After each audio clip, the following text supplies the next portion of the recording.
Oi, Eliane, bom dia. Bom dia, Raíssa e Carolina, ouvintes. Bom dia, Eliane. Também vamos ao Japão? Ótimo. Hoje temos participação aqui com o Eduardo Geyer, que está trazendo informações direto de Hiroshima, acompanhando toda essa agenda do G7. Já falou conosco na faixa das 6 da manhã, volta para atualizar a agenda. A primeira reunião da cúpula que promete aí subir o tom contra a Rússia na guerra contra a Ucrânia. Obrigada, Geyer, por estar conosco de novo. Boa noite para você. Oi, Carol. Bom dia para vocês. Bom dia, Eliane. Também prazer conversar com você agora também. Bom dia, Geyer. Bem-vindo. Quais as atualizações que você traz aí para gente? Vamos lá, Carol. O G7 emitiu um comunicado há pouco, endurecendo as sanções contra a Rússia. Foi o primeiro dia de reunião, nós sabemos, hoje só com os países membros, estamos falando de Estados Unidos, Canadá, Japão, Reino Unido, França, Itália e Alemanha, então não tem ainda a participação do Brasil e do presidente Lula. E na reunião que eles tiveram hoje, decidiram elevar o tom contra a Rússia, subir esse tom já era algo esperado, um jogo jogado, afinal o G7 está muito coeso no tom contra a Rússia em defesa da Ucrânia nessa questão da guerra. E o que o G7 escreveu nesse comunicado de 6 páginas? Bom, as sanções vão ser endurecidas e vai ter um cerco a qualquer tipo de pedala nas sanções, qualquer tipo de vontade de burlar essas sanções. O G7 promete aumentar a fiscalização e promete sanções, inclusive, com países que tentarem ajudar Moscou.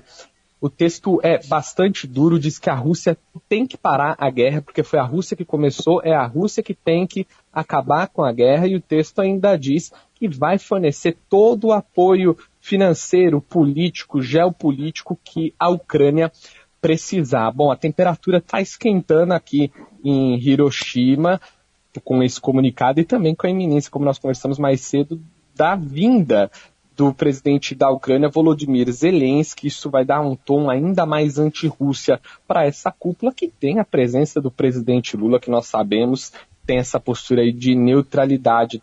Será que o presidente Lula vai ficar emparedado e não vai conseguir negociar um termo mais ameno no comunicado final do G7? É o que a gente vai acompanhar até domingo. E pelo menos uma foto, aparentemente, vai ter dos dois aparecendo juntinhos.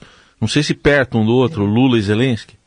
Acho que não vai ter muito como escapar, Heisen, porque pela programação oficial do G7, na manhã de domingo, que é quando o Zelensky vai estar aqui, todos os chefes de governo dos países convidados vão fazer uma visita ao Memorial de Hiroshima, que fica no Parque da Paz, é um memorial em homenagem às vítimas dos bombardeios atômicos no final da Segunda Guerra Mundial, e ao final haverá uma foto naquele estilo foto de família, todo mundo um do ladinho do outro.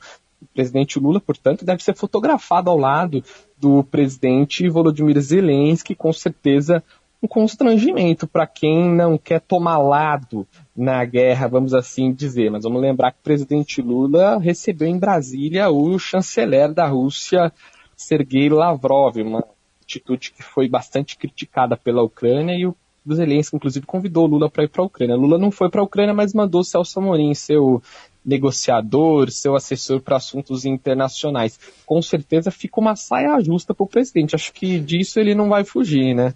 Pois é, Geyer, sabe que a gente fica pensando aqui? O Lula deu um passo maior que as pernas quando quis ser o mediador, né?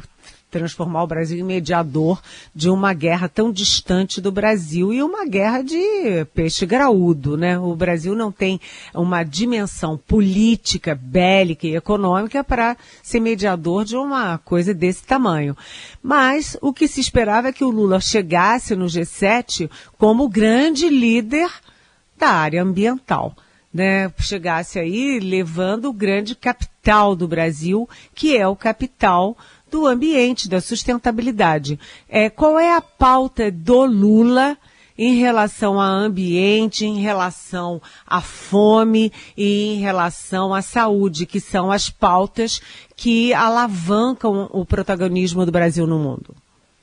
Olha, Eliane, na questão do meio ambiente, realmente essa é uma bandeira que o presidente quer trazer para o G7. Hoje ele teve a primeira reunião bilateral dessa cúpula, foi a primeira agenda oficial do presidente aqui em Hiroshima, um encontro com o premier da Austrália, que é o Anthony, enfim, o premier da Austrália, desculpa, agora até fugiu o sobrenome dele, mas nessa primeira reunião Albanese, que né? o presidente Lula teve, ele...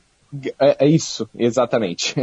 Nessa primeira reunião que o presidente Lula teve, ele prometeu ao premier australiano que a proteção ao meio ambiente é realmente uma bandeira do seu governo, é um compromisso, ele disse isso para o Anthony Albanese, e agora, ele só não citou, né, essa queda de braço aí dentro do governo com essa possibilidade da Petrobras explorar petróleo no Rio Amazonas.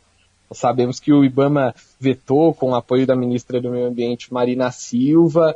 Isso gerou um mal-estar dentro do governo, especialmente ali no Ministério de Minas e Energia, mas a pauta ambiental é realmente uma das tônicas dessa vinda do presidente Lula. Ele reforçou essa questão na primeira reunião bilateral e terá outras 8 reuniões para fazer isso. Com certeza vai utilizar essa questão da Amazônia para ampliar as pontes com a comunidade internacional. Agora, em relação à segurança alimentar, Eliane, o presidente Lula quer realmente levar esse tom para o comunicado conjunto do G7. Vão ter 2 comunicados ao final do evento. Um só com os países membros do G7, então o presidente Lula não vai trabalhar na construção desse documento, e um outro documento, aí sim, G7 mais países convidados, Brasil, Austrália, Índia, Vietnã, enfim, todos esses que estão por aqui.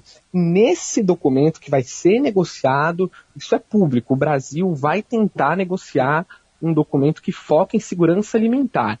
Isso vai ser uma forma de não criticar a Rússia, não fazer ataques mais diretos, não subir o tom contra Moscou e deixar, claro, o tom mais alinhado com o que o Brasil tem propagado em termos de política externa. Agora, não vai dar para falar de segurança alimentar sem falar da guerra da Rússia contra a Ucrânia. É impossível. Então, essa construção do tom que vai ser o desafio para o presidente Lula, eu acredito, num ambiente tão hostil à Rússia, que é o G7, e ainda mais com a presença de Zelensky. Total. Muito bem, Eduardo Gayer vai continuar acompanhando, trazendo tudo aqui, mastigadinho e, enfim, com esse calor da notícia acontecendo direto do Japão. Obrigada, viu, Gayer? Bom trabalho aí para você. Obrigada, Gayer. Eu que agradeço. Beijão. Eu que agradeço. Valeu, Carol, Raíssa e Eliane. Amanhã, então, o presidente Lula se reúne logo de manhã com o premier japonês. E ao longo do dia tem várias reuniões bilaterais, incluindo o primeiro painel do G7. A gente vai acompanhar e informar tudo na Agência Estado, no Estadão e aqui na Eldorado. Muito bom. Bom, Eliane, então é isso, né? Essa agenda internacional e um desafio aí para o governo equilibrar pratos para manter a coerência do discurso. Bem, primeiro eu queria elogiar o Eduardo Gayer. Ele está afinadíssimo, ele se expressou muito bem, ele está muito bem informado. Fiquei satisfeita aqui com o nosso colega lá em Hiroshima.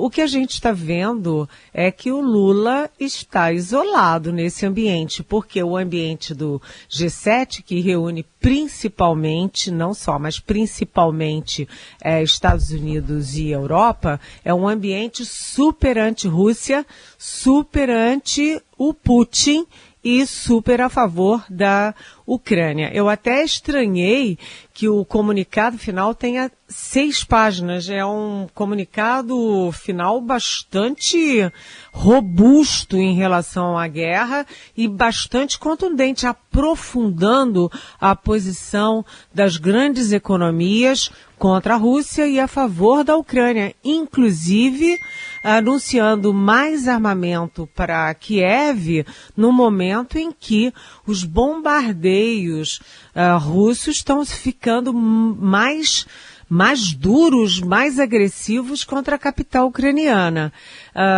Já o presidente Lula mantém uma posição que é da posição do primeiro mandato, do segundo mandato, e está muito reforçada no terceiro mandato, de manter uma certa neutralidade, porque a posição brasileira, e isso é do Palácio do Planalto e é também do Itamaraty, é de que não se pode encurralar o Putin. Tem sempre que deixar algum ar para o Putin poder respirar e ter uma válvula de saída quando chegar a hora de negociar um cessar-fogo. Se você encurrala o Putin, essa é a posição brasileira, você não tem depois como atraí-lo para uma mesa de negociações. Então a posição brasileira continua sendo essa, e antes da viagem do Lula, o que já me diziam no Planalto e no Itamaraty é que o Lula compactuaria sim com um documento, com um comunicado que fosse na linha da ONU, ou seja, condenando a invasão, mas pedindo cessar-fogo imediato. Não foi isso que o G7 fez. O G7 não falou em cessar-fogo, a não ser um cessar-fogo unilateral do Putin, que está longe de vir. Ou seja, vamos ver como é que o Lula, isolado, se comporta nessa questão que é uma questão de geopolítica internacional muito complexa. Muito bem, atualizações aqui, sempre no portal do Estadão. E vamos falar agora de um outro assunto que está mexendo ainda com o ex-presidente Bolsonaro, né, Eliane? Mas ontem Mauro Cid, ex-ajudante de ordens dele, ficou calado no depoimento à Polícia Federal, e hoje expectativa nesse inquérito sobre falsificação de atestados de vacinação para o depoimento da Gabriela Santiago Ribeiro Cid, a mulher dele. Pois foi uma reversão de expectativa, né? Esse depoimento de ontem do Mauro Cid, porque todo mundo trabalhava com 3 hipóteses, né? A hipótese, primeiro, a menos viável de uma delação premiada. Segundo, ele matar no peito e dizer que ele fez tudo sozinho e que o pobrezinho do Bolsonaro não sabia nada. E uma solução de meio termo, que seria ele dizer, olha, tudo bem, eu fiz porque eu cumpro ordens do presidente da República. Eu, como ajudante de ordens, apenas cumpro ordens. Aliás, eu como ajudante de ordens e como militar, né, já que ele é tenente-coronel da ativa do Exército. Mas não foi nenhuma dessas 3 alternativas. Ele optou por uma 4ª alternativa, que é ficar em silêncio. Para ele pode ter sido bom, porque ele não teve que tomar uma decisão já no primeiro depoimento, mas o ex-presidente Jair Bolsonaro não gostou, né? O ex-presidente Bolsonaro, ele está acostumado com todo mundo fazer o que ele quer. Generais, almirantes, brigadeiros, quanto mais tenentes coronéis, né? Então ele estava preparado para o Mauro Cid matar no peito. E a reação do Bolsonaro foi muito significativa, porque ele disse o seguinte: cada um na sua, ou seja, ele pro lado dele e eu pro meu lado. Mas, olha, não é o Bolsonaro que pode comprometer o Mauro Cid, é o Mauro Cid que pode comprometer, e muito, o Jair Bolsonaro. Aliás, não apenas no caso dos atestados falsos de vacinação, mas também no caso das joias, no caso do vazamento de investigações sigilosas da Polícia Federal, no caso do golpe e também no caso das contas secretas, né, aquele desvio com os cartões corporativos do Palácio do Planalto na época do Bolsonaro. Ou seja, vamos ver se agora a mulher do Mauro Cid, a Gabriela Cid, vai seguir os passos do marido e ficar calada, ou se ela vai dar uma indicação para onde a família está indo. Mas a coisa não começou bem para o Bolsonaro não, gente. Seguimos de olho também nessa expectativa do depoimento da esposa hoje. Eliane Cantanhede segue conosco. para falar sobre uma decisão do Supremo Tribunal Federal, né? A gente comentou aqui nessa semana sobre a cassação do deputado Deltan Dallagnol, uma decisão que veio via TSE, e agora o Supremo formou maioria para condenar o ex-presidente Fernando Collor de Mello na ação em que ele é acusado por corrupção passiva, lavagem de dinheiro e organização criminosa na Operação Lava Jato. A gente traz aqui, nesse ensejo, Eliane, uma pergunta do nosso ouvinte Daniel, aqui de São Paulo, que quer saber se essa condenação, ainda no esteio da Lava Jato, pode resultar em alguma revisão de casos de anulação de condenações por suspeição e atuação da operação, como irregularidades processuais, e se alguém pode querer comparar as coisas e rever também decisões do Supremo sobre essas anulações. Ixi! É complexa essa sua pergunta, muito complexa, porque na verdade é o seguinte, quando você vê uma decisão do TSE pela cassação do Deltan Dallagnol, olha, foi uma decisão unânime, até o Cássio Nunes Marques, que foi indicado pelo Bolsonaro, enfim, votou a favor da cassação do Deltan, que foi, enfim, um dos ícones da Lava Jato, da falecida Lava Jato. E você tem do outro lado o Collor, que é um réu da Lava Jato, ali já tem a maioria do Supremo Tribunal Federal para 30 anos de prisão do Collor, né? Seguindo aí o parecer do relator Luiz Edson Fachin. O Collor, que foi presidente da República, teve o impeachment lá atrás, em 1989 ele foi eleito, depois teve impeachment logo depois, em 1991, e virou senador depois de vencer o prazo da inelegibilidade, e no governo Lula, que foi o grande adversário dele em 1989, o Collor caiu nas graças do Lula, andava de avião para lá e para cá com Lula e ganhou um contrato muito esquisito numa subsidiária da Petrobras. Né? Na época, a suspeita era de uma roubalheira de mais de 20 milhões de reais, isso em preços atualizados dá quase 30 milhões de reais. E agora, você tem o Deltan Dallagnol, ícone da Lava Jato, sendo cassado da Câmara. E você tem o Fernando Collor de Mello, que é réu da Lava Jato, aí com a prisão abrindo as portas para ele. O que significa isso?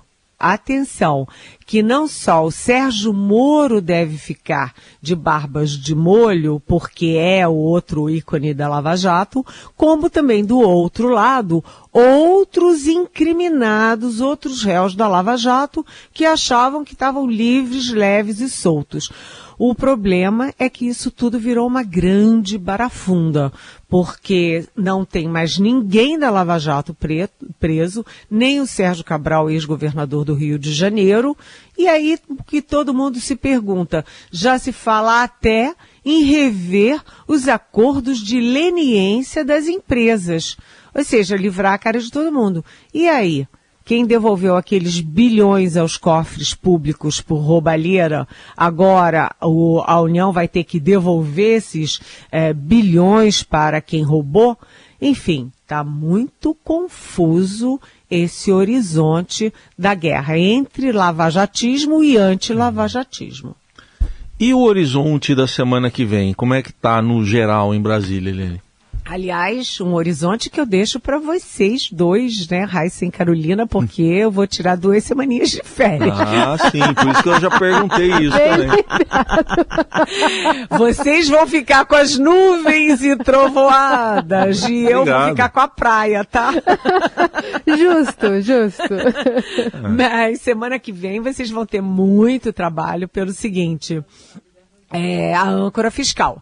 Né, a previsão da votação do mérito do arcabouço fiscal, ou âncora fiscal, está prevista para quarta-feira, mas o presidente da Câmara, Arthur Lira, ele tem aí a intenção de antecipar para terça. Quanto mais rápido, melhor, porque o preço dos votos está aumentando muito, está sendo inflacionado aí por causa das CPIs, porque também na semana que vem estão previstas aí as criações, né? Está previsto o início de funcionamento de CPIs importantíssimas. Uma delas, a CPI do MST, que tem toda uma cúpula oposicionista, e a gente sabe que o alvo não vai ser o MST, o alvo vai ser o Lula e o governo Lula.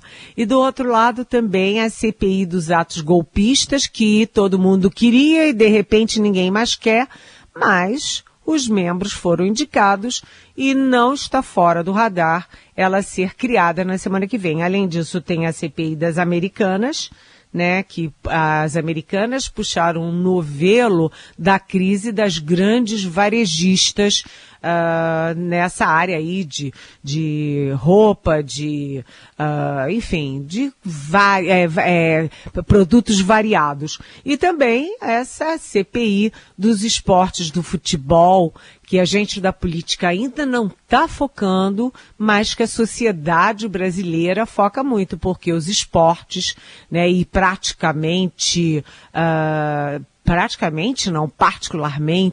o futebol, isso tudo atrai muita atenção da sociedade brasileira.